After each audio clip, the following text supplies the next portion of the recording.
We all make mistakes.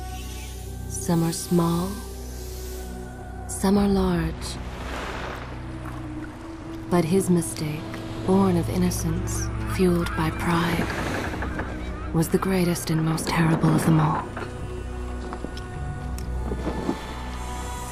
All that is yours is rightfully can change your fate. So let's talk about Prince of Persia. Prince of Persia, The Two Thrones, which is the third game in the new Prince of Persia series. So Sands of Time basically redefined the action platforming genre, right? It created this game with a lot of style, a great sense of art direction, terrific music, cool voice acting, and an actual story that you wanted to experience from front to back. And even though the platforming segments were fantastic, the combat left much to be desired. Ubisoft, trying to sell more and fix problems in the first game, created Warrior Within, which was an extension of Sands of Time, albeit darker, grittier, and with a heavier emphasis on combat. Unfortunately, those additions ruined the experience for die-hard fans, while making the series itself appeal more to the casual gamer. So with Two Thrones, Ubisoft is trying to combine the better aspects of both titles and incorporate some new mechanics into a new game, and it largely works really damn well. First, you should know that the music and the voice have gone right back to Sands of Time style. They're both excellent. They're no longer hard rockin' beats like Godsmack. It's totally appropriate. It has that stereotypically Persian, themed tunes to it with a little Moroccan mix in there. But they're also creepy sounds too, to represent the changes that the prince is undergoing. That's actually another big part of the game. These changes, this dark prince that corrupts him and evolves through him, gives players insight into the main character. So basically, by seeing the bad parts of the prince, we get to appreciate the good parts. We get to see the conflict within him. It's I always say it's learning about Dr. Jekyll by seeing what Mr. Hyde does. Unfortunately, the gameplay that comes along with the Dark Prince isn't all that exciting.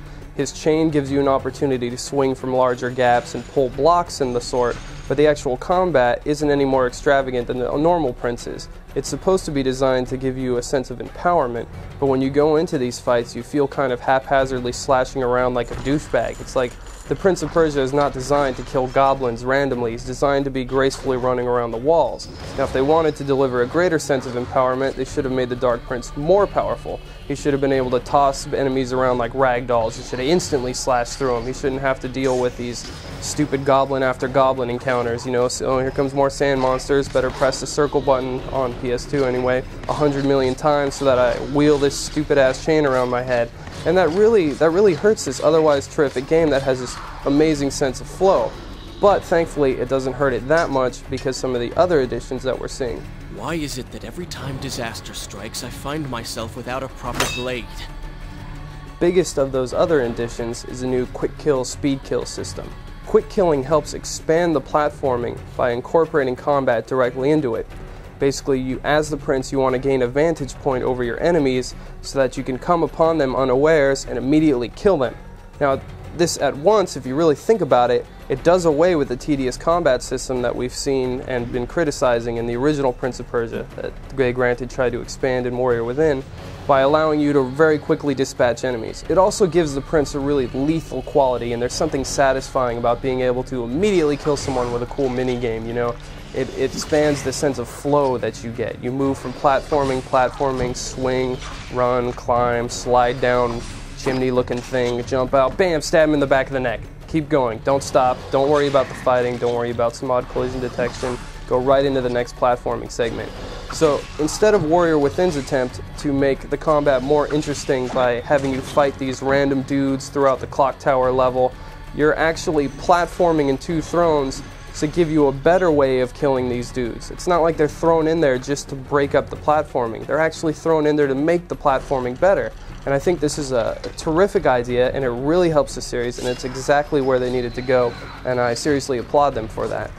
The other additions include better boss battles and the new chariot race. The chariot race is pretty quick, and it's a little trial and error intensive, but it's a fun way of moving Prince from point A straight to point D and skipping B and C in the middle, It's like a quick, let's get to the Tower of Babylon and not have to worry about another rooftop scene.